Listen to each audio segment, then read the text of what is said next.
Yan, isang araw harbisan sa pit. Sabi ko na, itlog ba ang hanap nyo? Organic? Tara, samahan nyo ako. Mamitas ng itlog.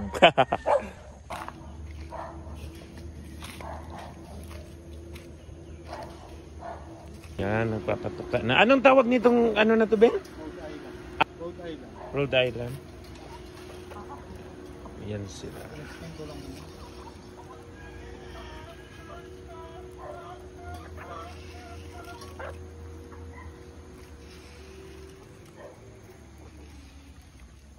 So simula ng ano, pag 2 years na hihina sila mangitlog. Mag-start sila ng 6 months. 6 months, tapos mangitlog na yun sila. Oo, ganito. Itlog pa sila sa 2 years, kaya lang hindi na araw-araw. Malulugi ka na sa ano. Malugi na. Kaya ang gagawin nito, pangkatay na. Kakalmin. Yun sila. 6 kilos sa isang araw. Ubos. Sa isang sako, halos 1 week lang. Wala na isang sako. Pero ano lang yan, nasa 50 plus pa lang. Oo, paano na lang kung 100, no? Pag mga 500, alam po 1 stock per day. Naku, Diyos ko. Malaki-laki din ang gastos, no? Malaki pag maliit yan, mga ano, isang sako, isang Yan. Tapos yan ang itlogan nila. Yan ang itlog nila. Akit pala talaga sila. Meron pala talagang ano. Akala ko nagkalat lang dito yung itlog. meron sila. Ayan pala. Ayan. Itlog lahat. So kanya-kanya silang itlog o ano, balik-balikan nila? Kanya-kanya kung saan lang siguro magpunta. Kasi minsan wala naman yung iba. Ay, nga, oh, katulad nito, walang laman. Yan. Magsasentro sa isang. Tapos ito, oh.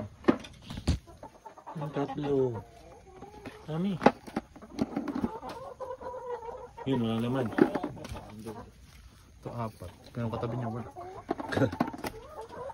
Ito meron mga ano. Meron, matapos ako dito. Maglalagay. Aba. Aba, tingnan mo naman to. Parang ang dami niyang dalang patuka. Sa ano. Ubus na yun. Ayan, ito pa. Lima. Yan, isang araw harbisan sa 50 pesos. Mga ilan yan, Ben? Mga 45. Mga ano. May mga ano nga. Hindi siya 100% Na lahat. kasi minsan, yung iba hindi nasa. Oo, pero umaga lang sila. Ay, hapon mo lang pinipick up. Kasi yung iba daw sinasabi nila, ano eh, tinutuka. Bakit nila tinutuka? Ang itlog. Ayun, pag mawa, naguguhaw. Kulang nga. Yun nga ang sinabi ko na. Kulang nga yun siya sa ano, tsaka vitamins, no? Pag nauuhaw yan, kakainin niya yung itlog niya. O kaya pag malambot yung shell, kakainin niya.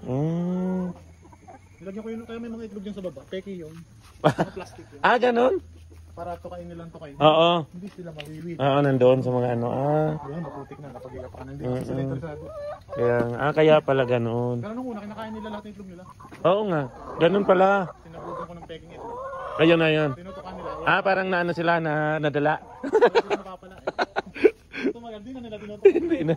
Kasi inakit mo sa pugat. Pag-aakyat din pala sila. Kailangan nga may ganitong tubig sila. Sa pugat talaga sila. Saka dapat lagi may tubig. Tubig tsaka vitamins. Sa maliliit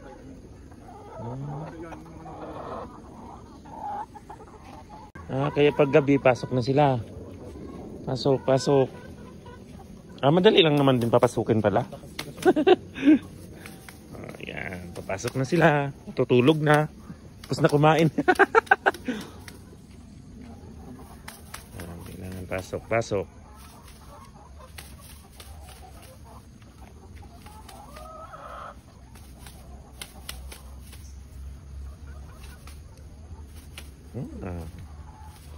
So, good night. Good night na mga ano. Sarado na.